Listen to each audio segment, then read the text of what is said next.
आप देख रहे हैं नेटवर्क 33 राजकुमार के साथ। तो चलिए बढ़ते हैं आज की कहानी की ओर। मुझे इंतजार करते हुए लगभग 1 घंटा होने वाला था, मगर अभी तक ना तो कोई बस और ना ही कोई ऑटो वाला नजर आया था। मैंने लिफ्ट लेने की भी बहुत कोशिश की, मगर कोई लिफ्ट देने को तैयार ही नहीं था, मानो सारे मेरे दुश्मन ही हों। खैर मैं करता भी तो क्या, सिवाय इंतजार करने के।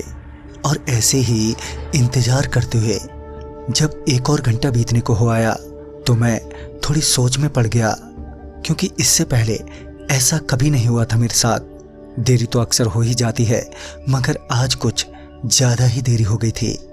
मैं अभी ये सोच ही रहा था कि घर कैसे पहुंचा जाए कि तभी एक होम डिलीवरी वाला मेरे पास आकर रुका और बोला, क्या बात है भाई साहब, कोई सवारी नहीं मिल रही है क्या? इस पर मैंने बड़े ही उदास मन से उस लड़के से कहा, हाँ भाई साहब, आपने सही कहा, पिछले 2 घंटे से मैं यहीं पर खड़ा हूँ। फिर उसने आगे बोलते हुए कहा, अच्छा ठीक है, चलो कुछ दूर तक मैं आपको छोड़ देता हूँ, क्या पता आगे से कोई सवारी मिल जाए आपको। उसकी बात सुनकर मुझे भी लगा बात तो ठीक है, लिहाजन मैं उस डिलीवरी वाले की बाइक पर बैठ गया। उसने भी मेरे बैठते ही बाइक स्टार्ट कर दी और वहाँ से बड़ी तेजी से निकल गए। अभी मैं उस डिलीवरी बॉय के पीछे बैठा यही सोच रहा था कि ना जाने ये मुझे कहाँ उतार देगा, कि तभी मुझे बड़ी ही अच्छी खुशबू आई जो कि उसके बैग में से आ रही थी। वो खुशबू इतनी ज़बरदस्त थी कि मैं अपने आप को रोक ही नहीं पा रहा था, मगर मैं उस वक्त कुछ नहीं बोला। फिर कुछ देर बाद जब उस डिलीवरी बॉय ने मेन सड़क छोड़कर किसी गली की तरफ बाइक मोड़ ली तो मैंने पूछा, अरे भाई ये किधर बाइक मोड़ लिया आपने? तो इस पर वो लड़का बोला, वो क्या है कि आखिरी होम डिलीवरी है, बस करके ही निकलते हैं। मैंने भी सोचा बस कुछ देर की तो बात ही है। धीरे धीरे अब हम उस गली के काफ़ी अंदर आ चुके थे, मगर अभी तक उस घर का कोई अता पता नहीं था जहाँ पर उस लड़के को डिलीवरी देनी थी।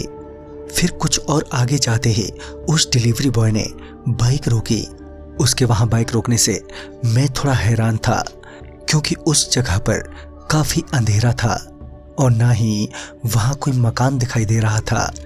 इससे पहले मैं कुछ पूछता कि उसने मेरे हाथ में खाने का पैकेट थमाते हुए कहा, ज़रा ये सामने वाले घर में दे आओ। इस पर मैंने कहा, कौन सा घर, यहाँ तो कोई मकान ही नहीं है।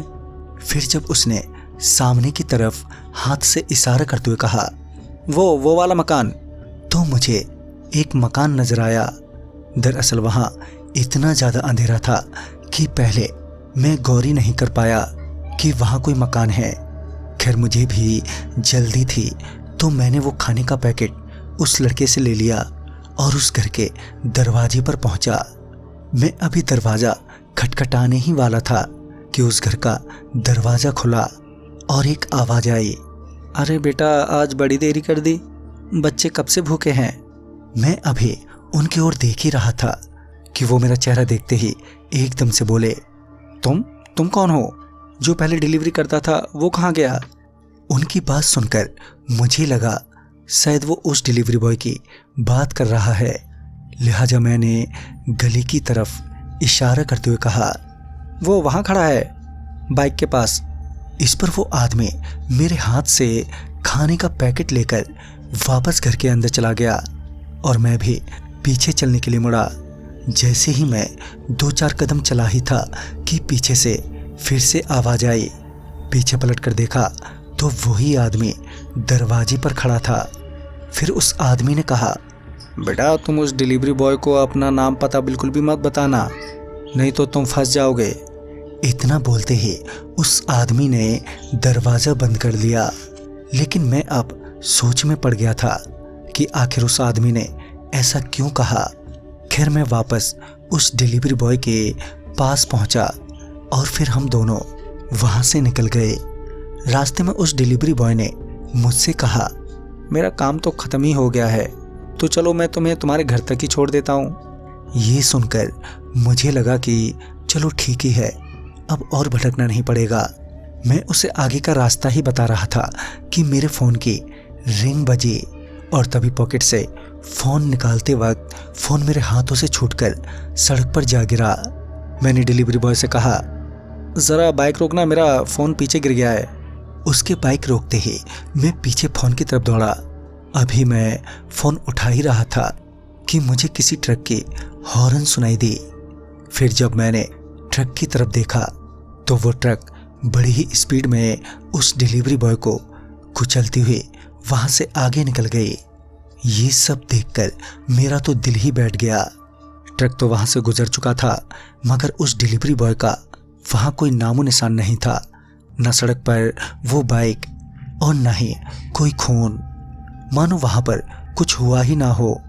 मैं डरा सहमा पैदल ही घर पहुंचा, मगर अब मेरी तबीयत बहुत बिगड़ चुकी थी। फिर कुछ दिनों बाद जब मैं ठीक हुआ तो मैं उसी घर पर दोबारा पहुंचा जहां मैंने डिलीवरी दी थी।